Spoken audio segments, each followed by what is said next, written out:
Today we have Ann and Peter.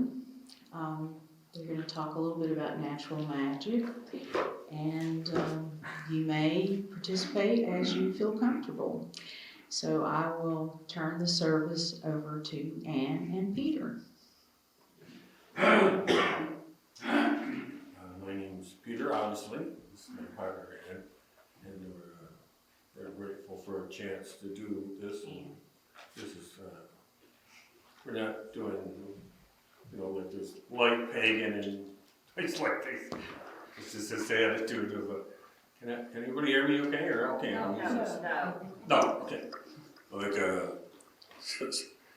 people are afraid to use the word magic, like something happens and people go, well, it was almost like magic. People are afraid of the word magic because the pussy pagans are definitions have been defined by people other than ourselves, which we're not always that nuts about. So actually we're going to do a ritual before that. But before I do ritual, we do a ritual that I talk about what pagans are and what pagans are not. So what pagans, what other people have said about us, and sometimes it's uncomfortable and sometimes it's painful. Sometimes we've been accused of worshiping the devil, and we do not worship the devil. We do not have devils. There was no devils until I think it's about 400 years after Christ, and the original Bibles did not have devils in them. The original Aramaic language Bibles, the devil was added later. So if you want to hear about the devil, you'll have to go to Christian church because it's not part of our worship. And there they talk about how powerful the devil is, but we have no use for that. The other thing that's said of pagan people is we want to steal your children. And that's not true. We do not want your children. Do you want ours? It's bad enough as it is. We got, between the two of us, he's got two girls, I got one boy, and it's all pretty interesting. So, the other thing that's sad about pagan people is we do, if they have little notes, see that, in front of here, let's see, that we cast evil spells on people, but anybody who's practicing the craft is, as we call it, people who practice craft know that it's in really bad taste to cast spells. Maybe there's somebody here that has a path and needs changed, but their natural path to interfere with other people's natural path is considered really in bad taste, and it can backfire on you. Wishing cursing other people can come back, and always like that. There's a saying, being a backpacker, I find humor in this. So it's an Arab curse, may 1,000 camels be upon your tent. Being a backpacker, I would never do that one. So you gotta watch what you put out, because it can come back and get it. It's considered, there's a pretty good chance you go do that stuff that it can come back and get you. Well, on my own personal story, witches and pagans, we get together, and druids and magicians get together sometimes in large numbers, and we put on weird costumes and sometimes pointed hats, but it's not all in jest. Sometimes we do it and we just look funny and enjoy each other's company and have good meals together and go places where we're not judged and criticized. But there really is magic that we're not just observers in this world as human beings. We're different. That there's people that study history and there's people that live in the mystery. And my object is to live in the mystery and not some boring that there's actually, we affect. I'm much more comfortable doing this talk in this church because I think, I like the saying, it's much thinner here. The separation is here. So, and the other thing I like about UU Church is women are in this church. They're not told to, if you don't understand it, wait till you go home and your husband will explain. I don't think the men, and also the men here would never, I doubt they'd ever attempt to try to do that stuff. But women in the craft are, hopefully this church are wise enough not to start that there's something nice to Crohn's, that there's, in their whole age they have something to offer, especially as Crohn's have stuff to offer, and we do, as comes out in some of our songs. When I was born, my mother, I was raised in a home when my mother was a natural mystic. I came to understand later. I didn't quite realize that most of the family was pretty sophisticated, and my mother was just plain simple, and she just didn't fit in with the family very well. When I would leave the house, a lot of times whether I was leaving the house, a lot of times I'd leave the house and I noticed people would come and talk to my mother. She didn't belong to a discipline, any religion. People would talk to my mother, and they'd talk for long periods of time, mostly women, and then they would leave, and I think there was something different about them. And my mother's magic was that she cared, and she could listen very intently. And now I'm starting to wonder that I've thought about maybe people who can listen and care, and it works sometimes more magic when you don't have anything to add. Just listen and care, and it's extremely nice. Women nodding, they know that's true. So I grew up in that atmosphere, and it encouraged my own. And then I noticed, I remember was, I just wondered about how I got at 7 years old when my aunt was giving me a talk about why I should get saved and this stuff, and my mother was outside. She wouldn't probably tolerate that too much, and while Auntie Gerda was doing this, she just got frustrated because I wasn't responding well, and finally she'd had enough and said, Peter, I just don't think you're ever going to be a good Christian. And I answered, I said, well, could I be a bad one? No, I thought it was, she didn't understand. She just didn't get the humor, it got worse for her. And she says, that just shows what kind of trouble you're in, Peter.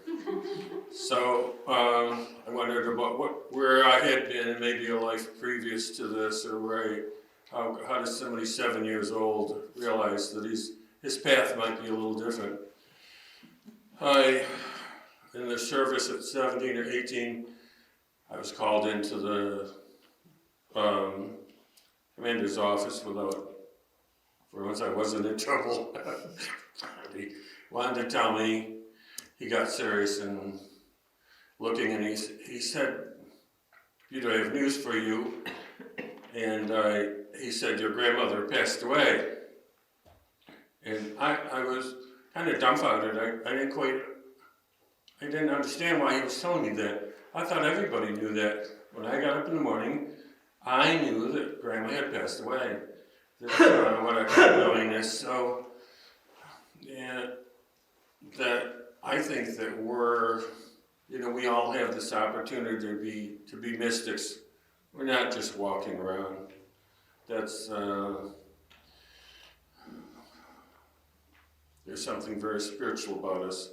There can be, if we're not, are we sinners or are we the light of the world? Which one? And who do you listen to, and what kind of friends do you have? Do they encourage you to think that you're part of this stuff? So, I didn't get my notes at all. What am I doing? Let's see.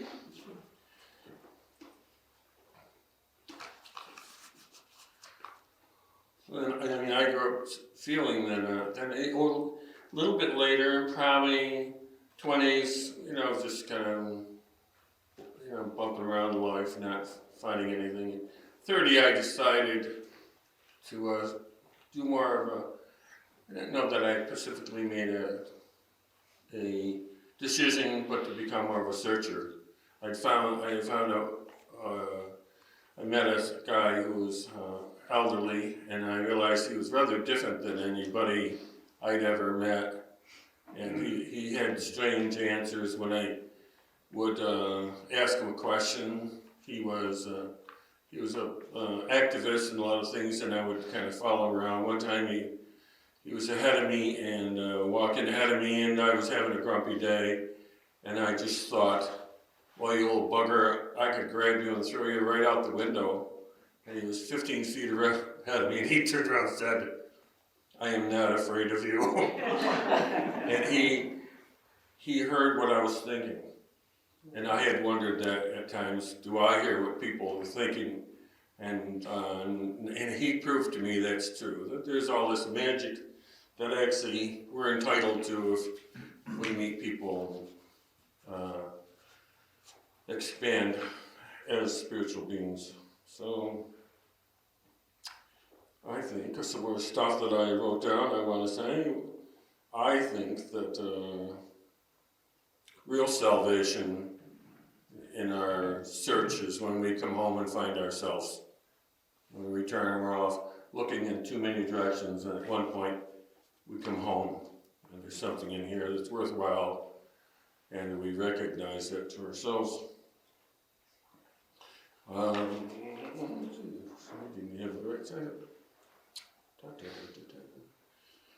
The other thing about pagans, what we do magic through intent, and things actually happen. I understand that during the Second World War, when Hitler was running around through Europe, the witches, because I hear the word witch, I think, yeah. I don't think all witches are, bad-looking people or evil-looking people. I think that they're pleasant, whether they're old or young. We brought some books with us. This is Witch and Pagans magazine. She doesn't look evil or mean to me. So, we do it through intent. The main thing that, if you go from one pagan group to another and say, here's what pagans do, if I tried to do that, if there was any other witches or pagan, they'd probably get me right after the service and correct me, do not speak for us. It's kind of like you are very diversified. The main thing is do not do what ye will and do no harm. And do no harm to others and do no harm to ourselves. Let's see. I'll say magic has worked with intent. That to empower and actually make things happen, and also empower ourselves and enrich ourselves as spiritual beings. In World War II, I understand when the Nazis and those guys were running around stamping their feet and causing a mayhem all over, that the witches of England said, that is not going to happen here. We will unite, and Hitler will not come here. Hitler will never set his feet in England, and that never happened. So what are we doing? So far, pretty good. How are you feeling?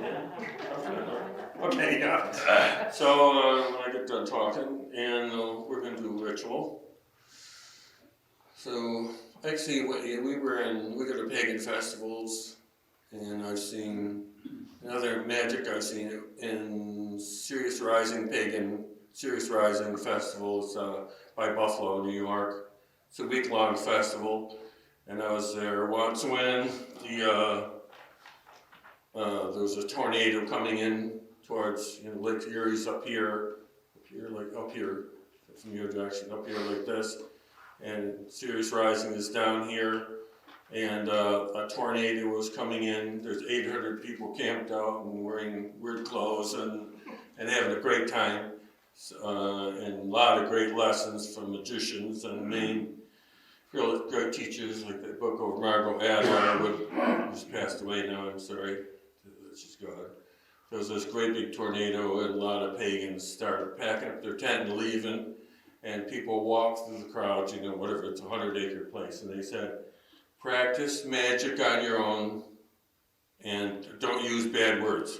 And bad words would be, don't empower by the storm by saying rain and stuff like that. Do your own magic, and of course, you know, you always got the people that got the little computers, and those people camped out there, and as we did the magic, this tornado that was headed for the grounds turned and went north and dumped all its fury in Lake Erie. So we're not just people that wear weird clothes and can't go out and have fun. So that's my story, and I'm going to give this to Ann, and she's going to start ritual, I think. Is that what we're doing next? I'm going to explain next. Oh, okay. Okay, my name's Ann. I'll let the counselor. Okay. While they're doing directions, okay? And I wanted to tell you a little bit about the nuts and bolts. Nuts and bolts of what we're going to do today. Some of you have participated in pagan ritual or been around it before, and probably most of you haven't. Bare bones is what we're going to do today, so we'll start with grounding. Then we'll do, actually we'll start by forming a circle. And we can probably do that right now. We've got chairs in a circle, but it's kind of, are you in or are you out? If you want to participate, please take one of these chairs, pull another chair in. If you really want to be just strictly an observer, then you can move out. But if everyone wants to be part of it, why don't you, let's get some more chairs in here, so everyone can be part of the circle. Go back a little bit. Get some more chairs in here. It's like herding cats.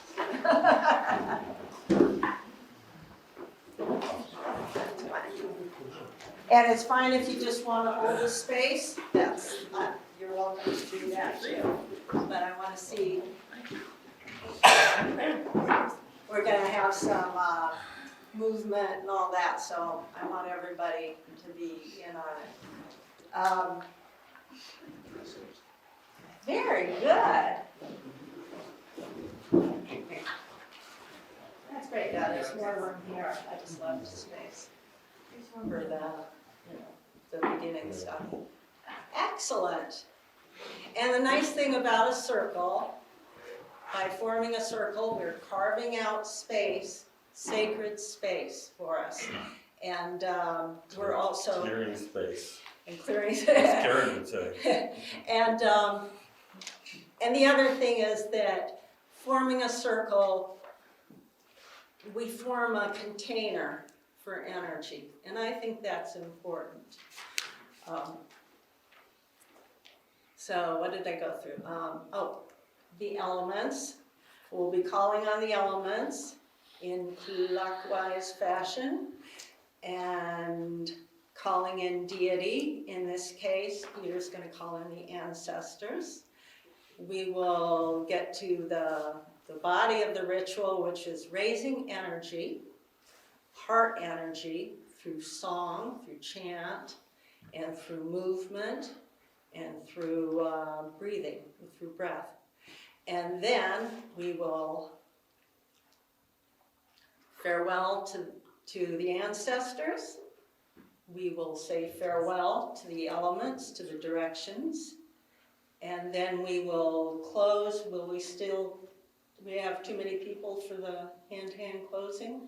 Well, we'll find out then. But what we need to discuss is whether at the end of what we're doing, do we want to save space for, wait till then, see if we have space for people who want to have questions. Okay. Okay, let's discuss. And I believe Amy has a closing piece that she wants to do also. Okay, so without further ado, We'll start with the grounding. Now, you can stand as able. If it's difficult for you to stand, you can do this sitting down. You can do any of this sitting down if you need to. But I want you to just roll onto your feet, wiggle your toes, and feel your connection to the ground. And this is a connection to the floor, to this building, which is important, the connection to the earth, the hillside on which this building was built. The connection. Be brave. Very Somebody that knows something brave. And so just take a moment and feel your roots go down. I picture the rhododendron that I see growing everywhere, and the roots intertwining and their boughs intertwining, and I see this circle and how we are interconnected. So take a moment, right here, right now.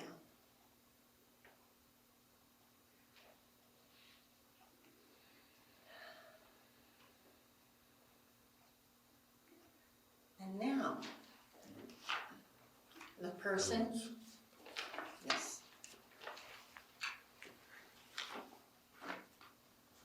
Switching cheat cards. I asked someone to read, Karen, to read the east. Okay. And we'll face east when we do Tell me that. the response. Oh, okay.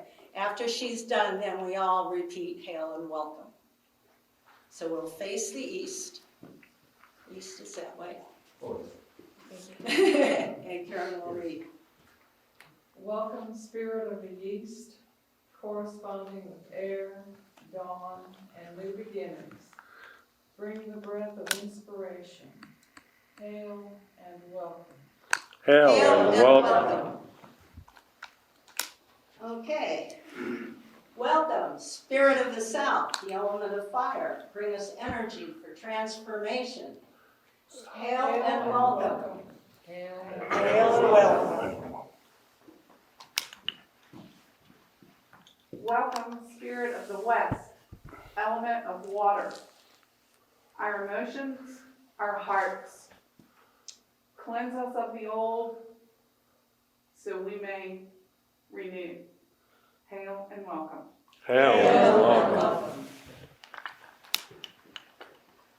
Welcome, spirit of the north, usually associated with the earth, thus our bodies. Also the great mystery not to be understood. Hail and welcome. Hail and welcome. Ancestors. Let me know if we talk to them, because we don't Okay. worry about it and chase them out. What am I doing? Ancestors. Ancestors, yes. Ancestors. And the ancestors, we had more time to organize this. We would ask you to bring in pictures of your ancestors. This is Uncle Bob. And I'm going to talk about ancestors just for a moment. And then in the end, I'm going to ask you to, out loud, all at once, mention a few ancestors. A lot of ritual and magic starts with emotion. So that's why we do this. And to respect our ancestors, whether they were drunks or crabby people, they did the best they could. And if we honor our ancestors, there's something important to that. I'm not so much connected with directions, but I'm big into ancestors. I've done blind paintings where I close my eyes and do paintings and show them to other pagans and they go, it's all about ancestors, Peter. Respecting our ancestors has a lot to do with it. So we did this and I would have let you know at the time I would ask you to bring a picture. You can also use a key, something in your pocket, or a coin. Then I'm going to ask you to put it on the altar, and we'll do that now. The keys I'm putting them on. Welcome, ancestors. Hail and welcome, ancestors. Oh, hold this. Well, Jury, yes.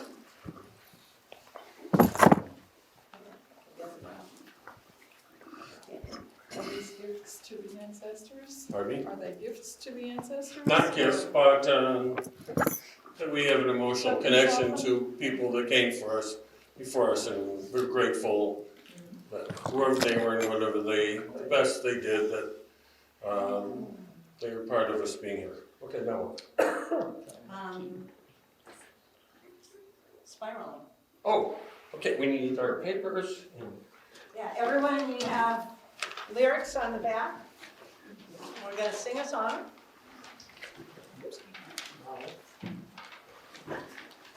This represents that song is a representation, that we're not just, hanging out. We're actually part of the system here, It's spiritually. It's okay. It's a real easy song, so you don't really have to. Can we get the right key? Go ahead and I'll follow. Spiraling into the center of our will.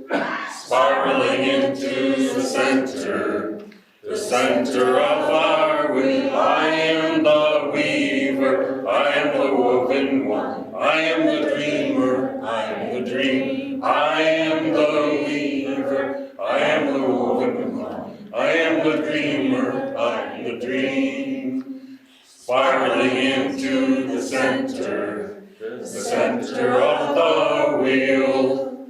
Spiraling into the center of our wheel. I am the weaver, I am the woven one, I am the dreamer, I am the dream. I am the weaver, I am the woven one, I am the dreamer, I am the dream. One more time. Spiraling into the center of our wheel. Spiraling into the center of our wheel. I am the weaver, I am the woven one, I am the dreamer, I am the dream. I am the weaver, I am the woven one, I am the dreamer, I am the dream. And Harry, you could put on. Get ready, we're going to do. What is this? Start with this. Oh, the heart. And we're doing, you could explain that, I'm gonna start it, and then you're gonna pick it up. okay. We're really professional. Yeah. We got this. Well, we are the weavers and the woven ones. We are the givers and the receivers. We're going to open up the heart chakra now, and I think of the heart as the connection between the physical and the mental and the spiritual. The heart is the home of emotion, the home of our humanness. And so, Dancing's up. I want everyone to take a minute to go inside, into your heart, and remember maybe sadness, or maybe spiritual yearning, or a longing for something we've lost. Feel that. Feel that in your heart.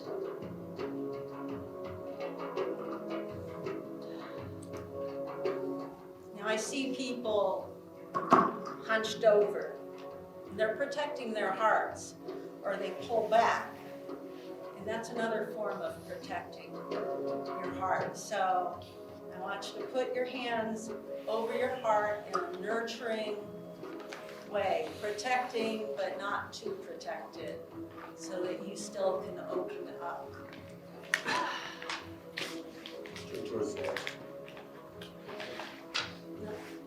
Turn Okay. towards my nose.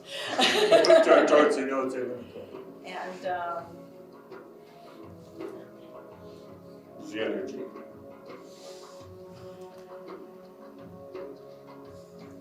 and just feel your heart. And feel that big, courageous heart.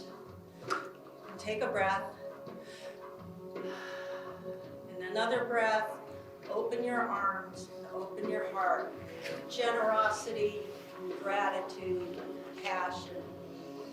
And now bring your arms back in, pulling in compassion and kindness for yourself. And now, hold your hands out in front and let your heart energy expand into that space. And you can kind of feel it. Maybe you've done this energy thing before. You kind of feel it like that. And then from there, let that energy flow into your fingertips and slowly expand that out into the world to another being. It's okay if you make eye contact. And slowly bring in, might be something returning from that person. Bring that energy back into our heart energy. Feel it, enjoy it. Try to have the courage. When we do this again, we may get this back from another being. Slowly, that energy and follow the fingers slowly. It has to do with intent to another being. Right back. A little louder, please, on the music.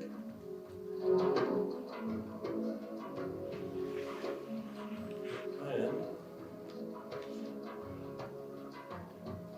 this energy, our world needs it. We come grounding right to the earth.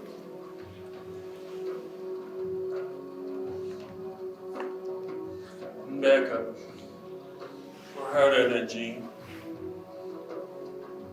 Just enjoy yourself a minute. Get loose. Follow the fingertips to another being. Come back to the heart energy.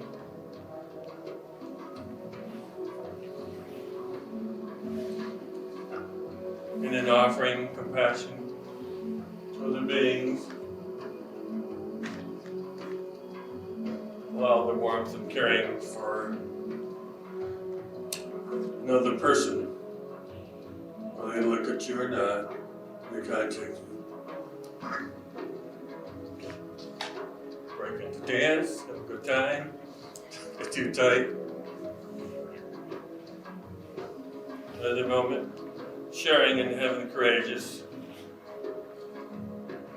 Heart's much more, you don't give it enough credit for being a powerful being. Powerful. They can stretch and you can share.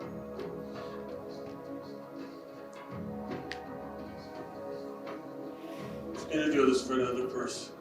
Another moment. Back to the heart. Bring it back inside.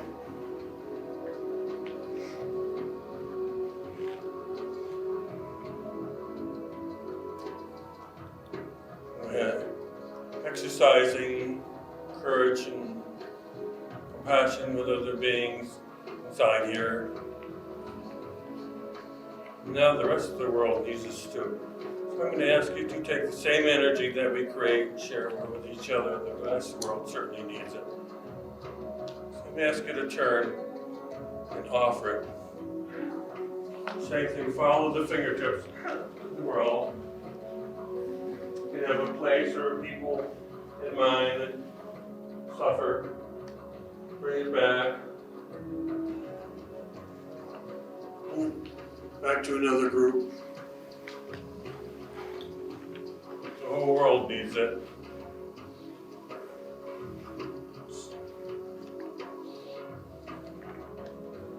Back to our own heart. Where do we go from here? We did that once. Earth.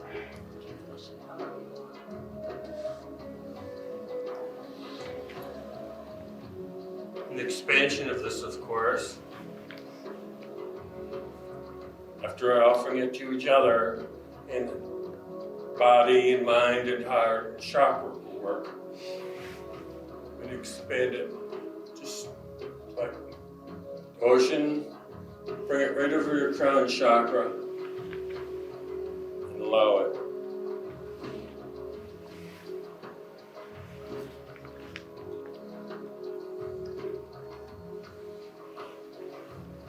Not just mucking around. This is powerful magic work. Expanding the heart.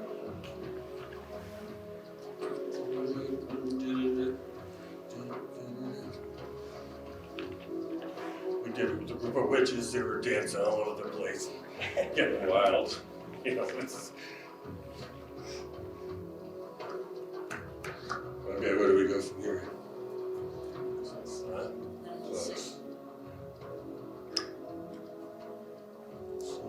I'll go with the songs. So bring that back in.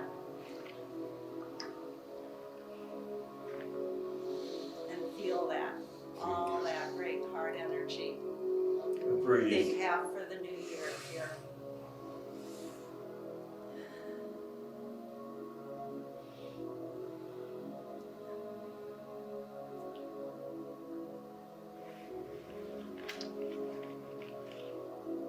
A teacher told me a heart-balanced breath expands in all directions.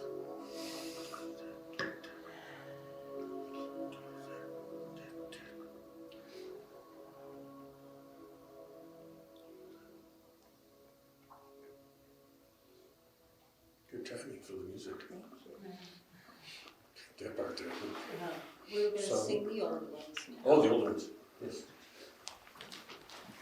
This is the old ones, the ancient ones. This is not an age joke. This is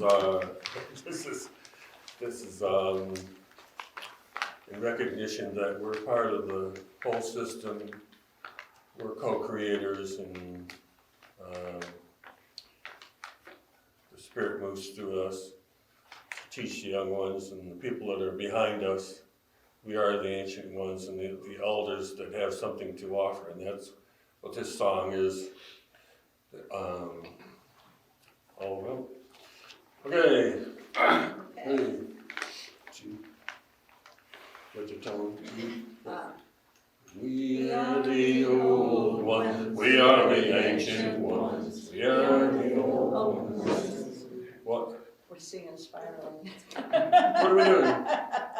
No. Oh, we got the wrong music on. Yeah. What? Get it right. Try to get it. We are the old ones. We are the ancient ones. We Are the old ones. We are the ancient ones. We are the old ones. And we bring you love. We are the old ones. We are the ancient ones. We are the old ones. And we bring you life. Lay your body down. Lay your body down. Lay your body down. And rest. And rest. Lay your body down. Lay your body down.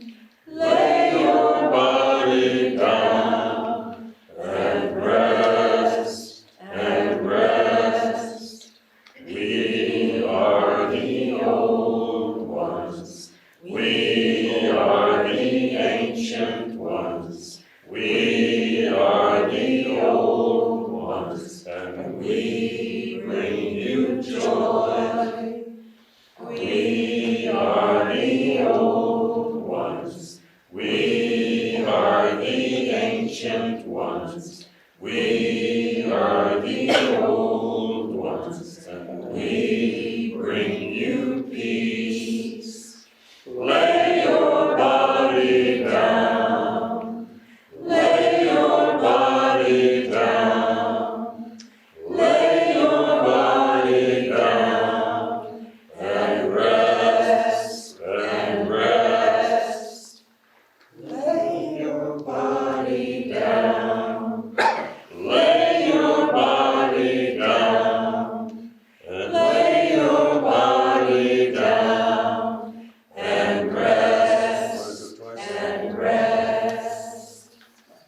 Just- And now, it's time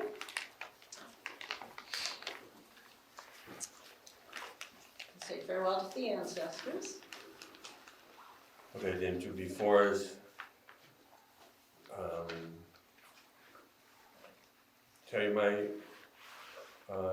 ask you to say it out loud. Any favorite ancestors? Join me, my favorite ancestor. Just say their name. Uncle Elaine. Bob, Uncle Danny, Dorothy Crane, Terry, Grandpa Kellogg. This in the record is. Okay, what do we do? okay, Oh, and so we're going to start with the north. the north, the backside. Spirits of the North, thanks and farewell. Thank you and farewell. Farewell. Farewell. And The west. Spirit of We the need all- West, element of water, thank you and farewell. Thank you and farewell.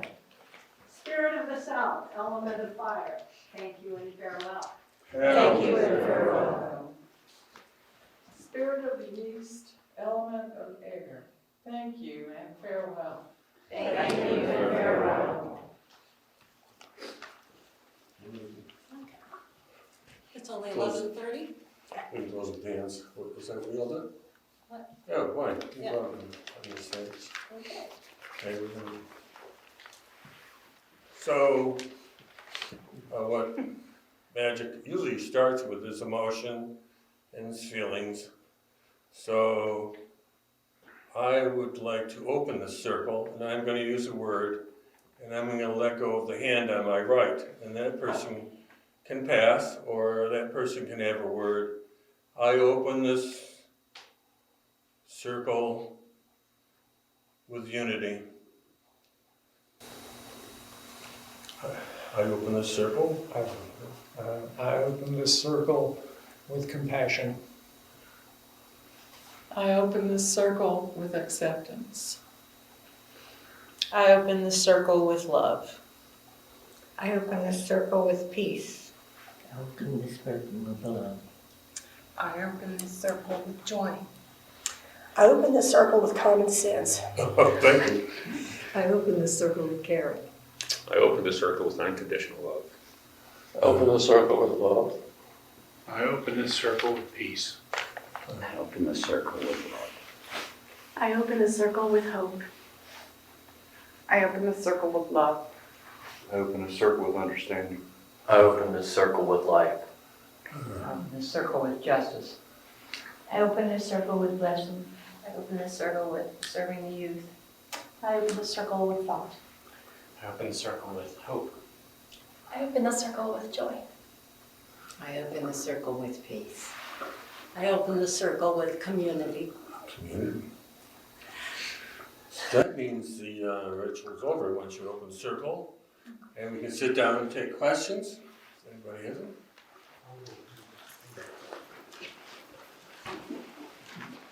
Yeah, where are the meetings? When are the meetings? The ones that you can attend where you have a ritual Actually, dancing? there's stuff all over the country. It's hard to find. There's a great site where it's called witchfox.com, and the festivals all over the country. Some of them are small in gatherings. Actually, there's another group.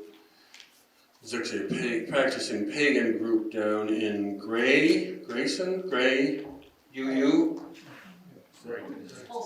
Holston Valley UU Church.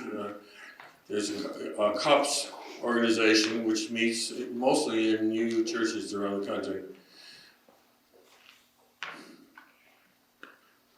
Is paganism a general term that includes Wiccan and many others, or how does the classification go? Yes. I was told that pagan really technically means country folk, it was the folk religion.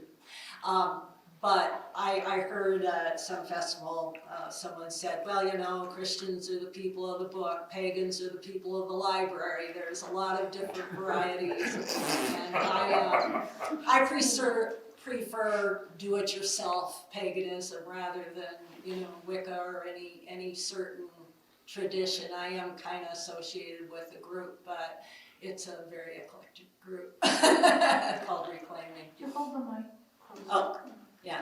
I'm associated with a group, but it's a very eclectic group called Reclaiming. It seems to me, go ahead. I was just going to say, it seems to me that some things are borrowed from Native American traditions. And I found the similarity between Native American traditions and Mayan traditions in spending time in Central America.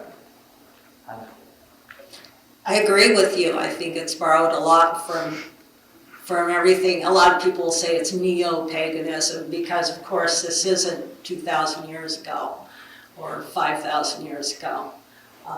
We're in a modern world, and yet we find the same things that call people to the Native American traditions calls me.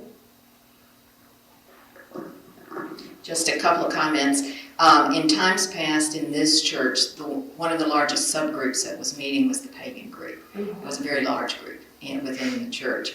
And we also participated in hosting Cups for the Queen of Heaven, UU program for pagan and Wiccan. So it's possible if a group wants to start here.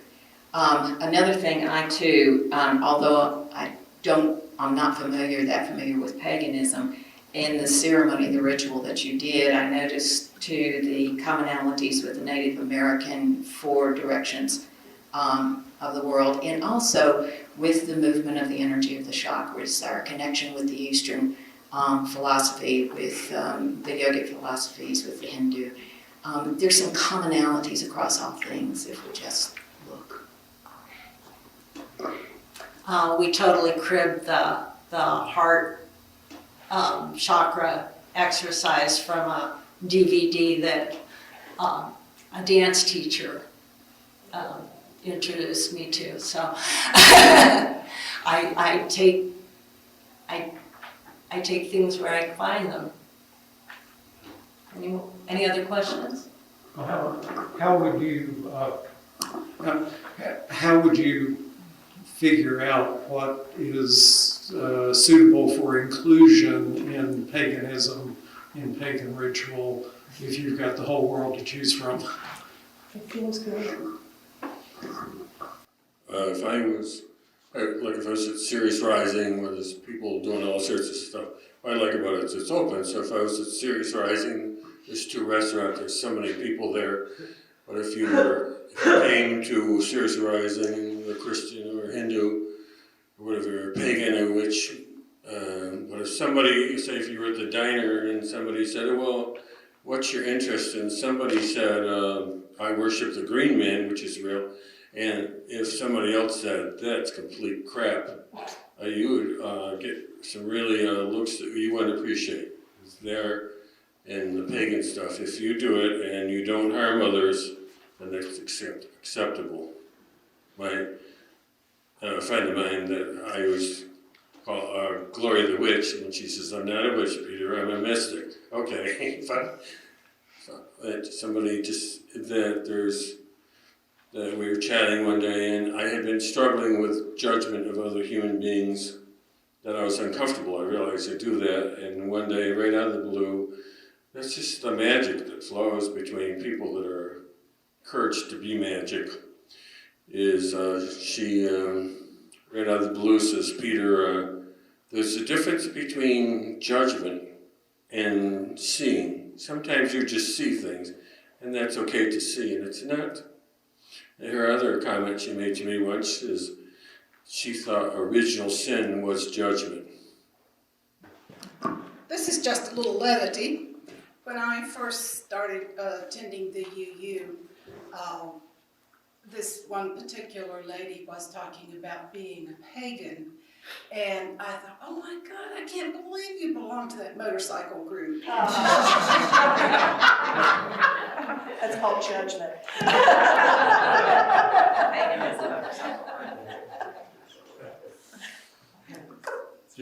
Would you have more readings, Wendy? Well, I've had closing words. Yeah.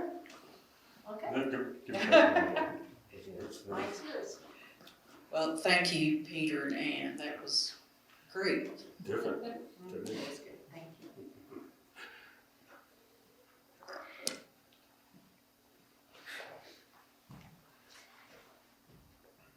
And I'll add to that, UUA has a group called Women's Spirit, and it meets twice a year at the Mountain, which is the UUA version of camp. It's located in Highlands, North Carolina. It is a gorgeous place if you've never been there. But I can honestly say I attended that, oh gosh, 5, 6, 7 times, and it's probably some of the best experiences of my life. And it's straight up pagan. So if women, if you want to, I recommend it highly. It'd be a really good experience for women. Sorry, it's all women. Hence the name Women's Spirit. But it's a really good group of women. All right, closing words. This is taken from a book. It's a compilation called We Moon, which they put out a calendar every year, which is also pagan based. It's a gorgeous calendar. If you've never seen one, I recommend those highly as well. They take submissions from women all over the country, and just some beautiful artwork, beautiful writing. This is called Winter. Well, this is for winter, and it's called Dark Time, and it's written by somebody that I can't read the print. It's so small, but it wasn't written by me. Dark Time. So the way the lip of night curls protectively around starkling moon gray days doesn't have to be evil. Winter isn't evil. The dark gives rise to cusp, to emergences, a sweetly nestled seedling cupped and precious in the dark mother's cavities, warm, safe. We revolve too hotly around the sun. Value the detached transcendence of incandescent bulbs and a certain maleness of solar authority. The dark half of the year suits me just fine.